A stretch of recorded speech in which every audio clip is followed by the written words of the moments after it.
Welcome to yet another episode of the World Ayurveda Podcast, where we've been bringing you fascinating conversations from the world of Ayurveda, speaking to doctors, researchers, entrepreneurs, and various other people from different parts of the globe. My name is Ritika Patni, and I am the founder of the Art of Health in Singapore. It gives me great pleasure today to welcome our guest, who is a well-known person in the field of Ayurveda and also Indian traditional sciences. He is the initiator and the lead secretariat of the All-Party Parliamentary Group, APPG, on Indian traditional sciences, Mr. Amarjeet Bhamra. Mr. Bhamra is also a prominent lecturer, practitioner, and author on India's traditional sciences. To his distinction, he also is a fellow of the Ayurvedic Medical Association of the UK, the vice chairman of British Complementary Medicine Association, and an honorary advisor to the Association of European Ayurveda Academy. Mr. Bhamra has been instrumental in ensuring that Ayurveda remains at the heart of the soft power alliances between India and the UK. Not too long ago, on 18th April 2018, Mr. Bhamra oversaw the launch of a Center of Excellence in Indian Traditional Medicine by Prince Charles and Prime Minister Narendra Modi as a first of its kind global network for evidence-based research on yoga and Ayurveda. Thank you for joining us, Mr. Bhamra.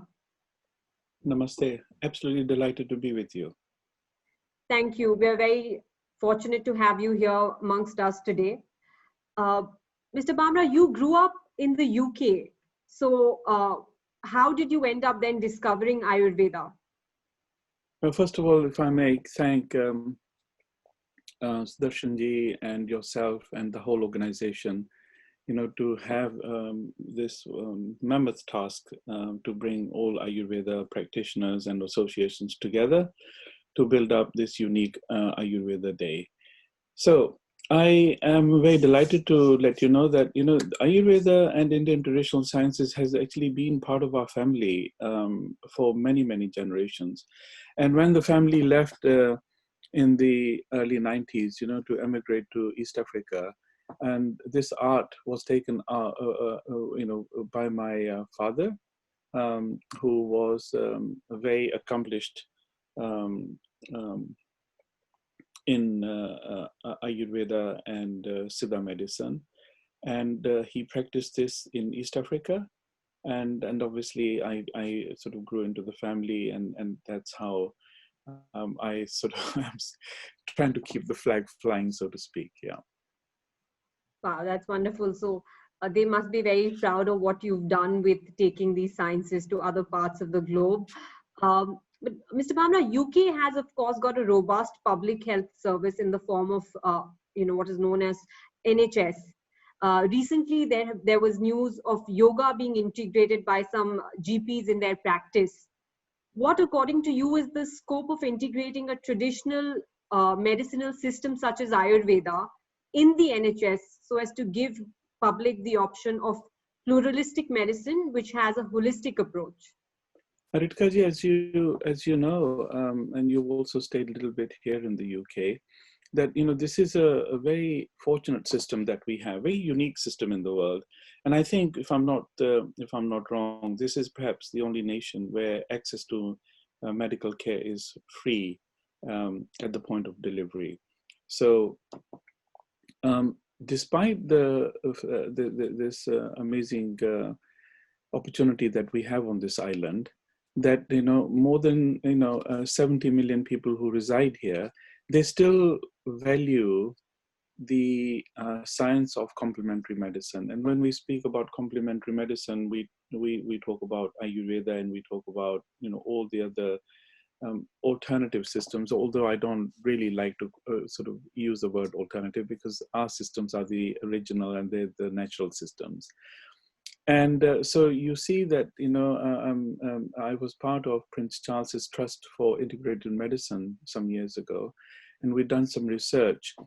And from the population of 65 million then, the population of England and Wales, we did a research.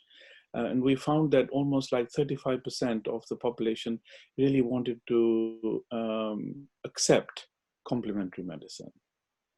And complementary medicine, and which includes Ayurveda, are not something that is recognized, by the National Health Service. So therefore, if you want to participate in this area, you would obviously have to pay, yourself. It's not covered by any insurance company, so this is something that you would have to pay for yourself. And it goes to show that, because of the keen interest amongst the indigenous population of this island, that they are very happy to even pay, whatever private fees there are for having, such treatments. So I think that there's an overwhelming interest in the public, who want to really respect and have these treatments. Because as you know, most people, on the planet, we all have some sort of pain, we all have some sort of stress, we all have some sort of issues. And people are generally looking for treatments that are non-invasive. So I think, Ayurveda fits very comfortably into that, yoga fits very comfortably into that. And over the years, the NHS is coming around to seeing the popularity of yoga and Ayurveda. And so we see that certainly since the inception of the All-Party Parliamentary Group on Indian Traditional Sciences, which hopefully we will speak about a bit later, is that it's played a very key role in bringing, this to the forefront of the awareness within the NHS. And so in our meetings, we have key players, from the NHS who are regularly attending our meetings. And some of those have actually now then gone back and have actually placed small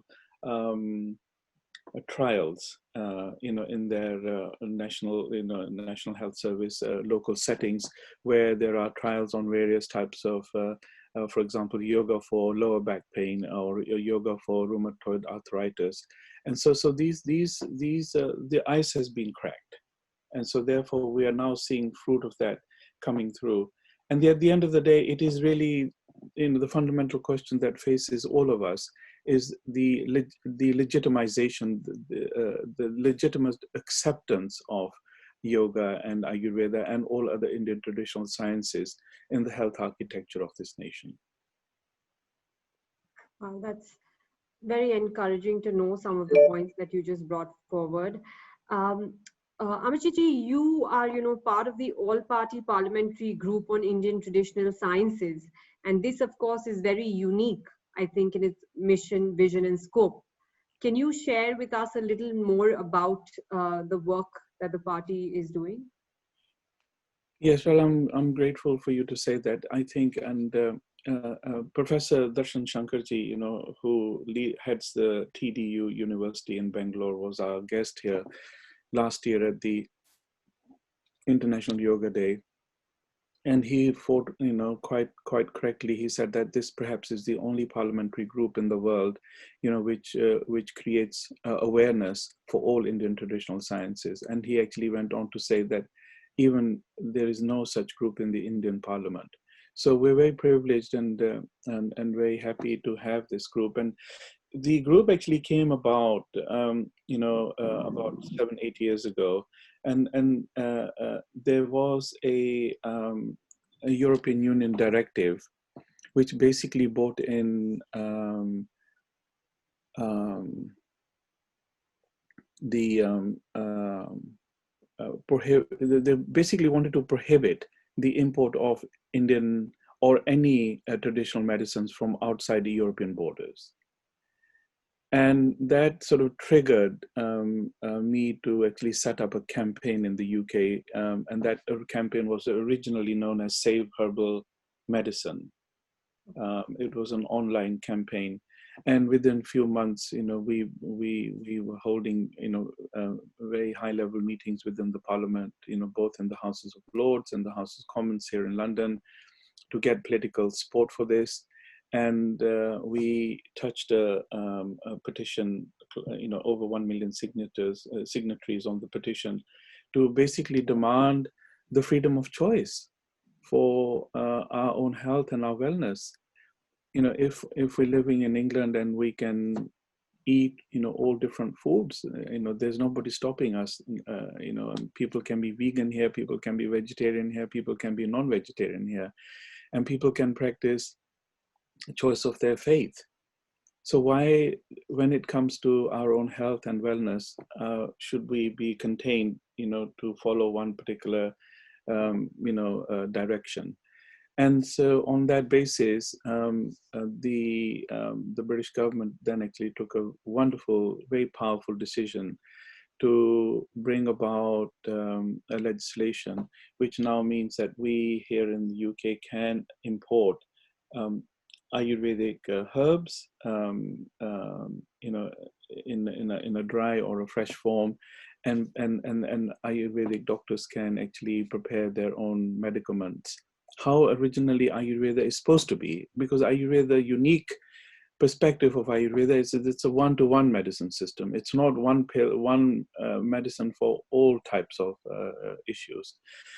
So we're very proud of that, and then we then saw the dangers, facing not only Ayurveda but political dangers I'm talking about, and that would also then include yoga and Siddha medicine, Unani medicine, and Jyotish and Vastu, and so on and so forth. And so then we went on to set up, with very close friends of mine, in the Parliament, this very unique group. Now, this group is actually it can only be made up of parliamentarians for the parliamentarians. So mortal people like me cannot actually be part of this group, but I just happen to be given this privilege to actually administer this group. So we have now, Ritika ji, close to 30 members of parliament, and these parliamentarians are from cross parties. So they're not just belong to one particular political party, and they're from both houses of parliament. So we're very happy that essentially British MPs, who are very much, very seriously interested in prevention, which is better than cure. Prevention is better than cure. So they like this idea. And so they actually put their name to this, and they are regular attendees of our meetings, and creating awareness amongst the parliamentary community, to bring about the understanding of the benefits of such medicine systems that India has gifted to the whole world. So we're very happy and very thrilled, and so every other month we organize meetings in the Parliament to bring awareness to the parliamentary and the policy-making community. So we could perhaps, because as you hopefully will agree with me, that Ayurveda is an ocean of knowledge, and it cannot be learned in one lifetime. And Unani medicine cannot be learned in one lifetime. Jyotish cannot be learned in one time. So, the window we have, is like a 2-hour window every 2 months. So what we look at are snippets of for example, obesity and Ayurveda. How can Ayurveda look at obesity? And then we look at how we can make these recommendations through Ayurveda, and then filter them through the departments, Department of Education, Department of Health, so that they understand that, this is a system which is tried and tested, and we really need to looking at, enhancing, some of these wonderful ideas that Ayurveda and yoga have into our National Health Service. One of the things, Mr. Bhamra, that we know happened, a few years back, is that you launched the first center. You were part of the launch of the first Center of Excellence for Yoga and Indian Traditional Medicines in the presence of Prime Minister Modi and Prince Charles. So, could you give us a sense of the scope of work of this center, and also will it branch out in other countries? Yes, that's a wonderful milestone in the history of Indian traditional sciences. And when you see, the purveyors of Indian traditional sciences, when it comes to world politics, there can be nobody better than Prime Minister Modi, who believes in these systems. And there can be nobody better than His Royal Highness Prince Charles, because he is very active. Um, and I can remember, as I said in the beginning of our conversation, His Highness had actually set up, his one of his programs, Prince Charles's Trust for Integrated Medicine. I'm talking about 20, 30 years ago. And he is a great believer, in Ayurveda and Indian traditional sciences. I've had the opportunity of having, being invited, to meet him on so many different occasions. He's very keen, to see the establishment of an integrated approach to health and healthcare. Mr. Bhamra, it was a pleasure to have you with us. Thank you for your time. Namaste.